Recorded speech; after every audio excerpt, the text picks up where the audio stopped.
Atlanta's nightlife is known for its wild energy, and last night was no exception. The city's most popular nightclub turned into the scene of major drama when Kirk Frost and young Joc found themselves in a heated moment with Lil Scrappy. What started as small tension soon grew into something that almost got out of control. Imagine a club packed with people, music so loud that the bass felt like it was shaking your whole body. The lights flashed across the dance floor, cutting through the thick mix of perfume, cologne, and smoke. Drinks were everywhere, and people showed up in their best outfits, ready to have a good time. This is what makes Atlanta's club life so famous. Kirk and Joc walked in dressed to impress. They had on expensive clothes, jewelry that sparkled under the lights, and the kind of confidence that comes from being well-known faces in the city, but anyone really watching could tell that something was off. Kirk's grin didn't seem genuine, and Joc's laugh sounded forced. They settled into their VIP area, surrounded by friends and hangers-on. Still, their focus kept shifting across the club. In another VIP section, Lil Scrappy was living it up. Known for his positive vibe, he had the whole room lit. He laughed loudly, danced to the music, and enjoyed the night with his group. People kept coming up to greet him, and he welcomed them with his usual charm. But while Scrappy was busy having fun, Kirk and Joc kept throwing glances his way. They leaned in close, shared words, then stared back across the space with looks that said they weren't happy. Even the staff felt the strange tension. The waitress serving Kirk and Joc didn't stick around long, eager to avoid whatever was brewing. If Scrappy noticed what was going on, he didn't let it show. He left his table, danced, and toasted with fans. He didn't seem bothered or distracted, but at the same time, Kirk and Joc weren't taking their eyes off him. Joc eventually leaned toward Kirk and spoke in a low voice, loud enough for Kirk to hear over the music but quiet enough so no one else could catch it. Kirk nodded without breaking his stare at Scrappy. The truth is, these three have known each other for years. They've been at the same parties, the same shows, and the same events. Most people think they've always gotten along. But behind the smiles, there's been tension that never fully went away. Scrappy's fame has continued to grow. He's popular with fans because he says what he thinks and doesn't care who likes it.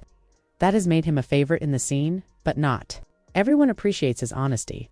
For Kirk and Joc, Scrappy might represent a challenge. Maybe it's his rising status, or maybe his fearless attitude gets under their skin. Whatever the reason, last night it all came to a head as the DJ switched tracks and the crowd cheered. Kirk and Joc decided to make a move. They left their section and started pushing through the crowd, heading straight for Scrappy. People noticed right away. The dancers near them slowed down, stepping back to give them space. Scrappy was still caught up in the fun, but when he finally saw them coming, it was too late to slip away. The music seemed to fade as the room's attention turned to the three men facing off. Kirk stopped a few feet from Scrappy, keeping his hands in his pockets. Joc stepped in a bit closer. Scrappy tried to keep things light, asking what was going on. But behind his friendly words, he was alert. His crew noticed the shift too. Some of them stood up, ready in case things got worse. Kirk took his time before replying. He looked Scrappy over like he was sizing him up. Then he said Scrappy had been stirring up trouble by talking too much.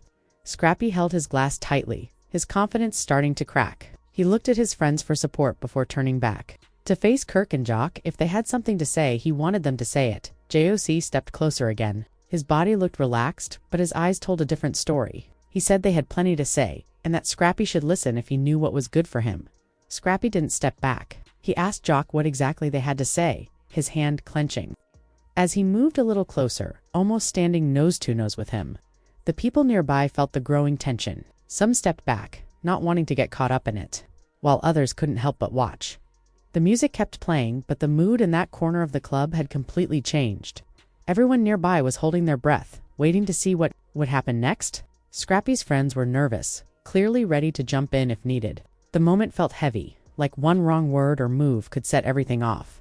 The club had become tense, with some people standing close to their booths and others exchanging nervous looks.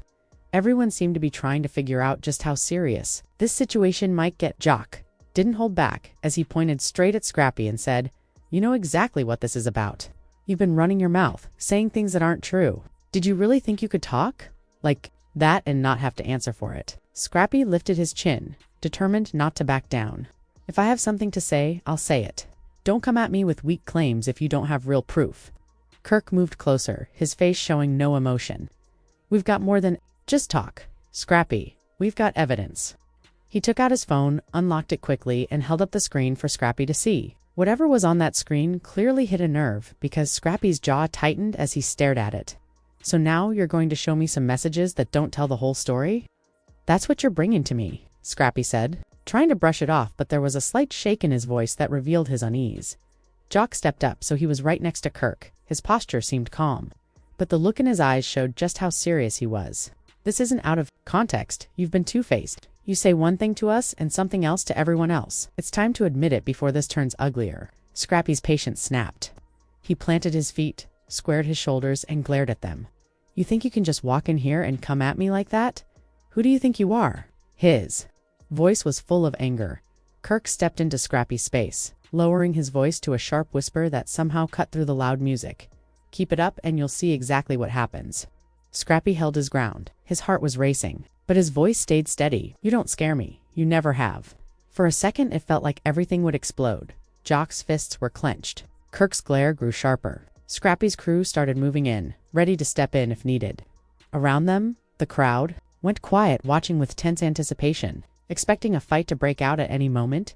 Right then, a club security guard forced his way between them. That's enough, he said firmly, placing a hand on Kirk's shoulder and guiding him back. Either take this outside or sit down. Kirk kept staring at Scrappy, but didn't resist. Joc relaxed a little, but stayed alert. Scrappy let out a slow breath as the immediate danger eased. The guard gestured toward Kirk and Joc's booth. I don't care who you are. This isn't the place for this. After a long pause, Kirk nodded and slipped his phone back in his pocket. We'll deal with this another time, he said quietly. He and Joc turned and made their way back to their section. Scrappy stood there a moment longer, breathing heavily, while his crew gathered around him. You good? One of them asked, clearly concerned. I'm good, Scrappy said, though the tension in his voice betrayed his unsettled state. He sipped his drink slowly and headed back to his booth. There, all talk. Always have been. But deep down he knew this wasn't over. The standoff felt like just the start of something bigger. The air stayed thick with tension for the rest of the night. Kirk and Joc sat in their booth, no longer partying.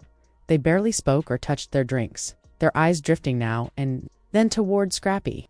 They weren't there to enjoy the club anymore. They were watching, waiting, thinking about their next move. Scrappy tried to shake off the encounter, but his friends could see he was still on edge. It wasn't fear. It was the sense that things were far from settled. Word spread through the club in no time. What started as a quiet standoff turned into the main topic of conversation. People who saw it began adding their own details, making it sound even more dramatic. Someone said Kirk and Joc had almost started swinging. A guy at the bar bragged that Scrappy stood his ground like a champ. A shaky video filmed from across the club started making the rounds online. It didn't show much, just Kirk and Joc confronting Scrappy, but it was enough to get people talking. When Kirk saw the posts flooding in, it only added to his frustration. They're acting like we're the bad guys, he muttered to Joc. Like we started this. Joc shook his head. It's just noise, man. But maybe it's time we clear the air. Kirk gave him a serious look. Yeah, we need to deal with this. Across the room, Scrappy's friends were showing him the same social media buzz. They're calling you a legend tonight, one said, trying to lighten the mood. The king of the club. Scrappy forced a smile that didn't quite hide his worries. Yeah, but we know this isn't over. Look at them, they're over there plotting. This isn't the end. They're just getting started. As the night came to a close, Kirk and Joc finally stood and left the club. They hadn't said much since the clash. They didn't need to. The tension was clear. With a simple nod, Kirk headed for the door and Joc followed. Scrappy watched them go, his jaw tight.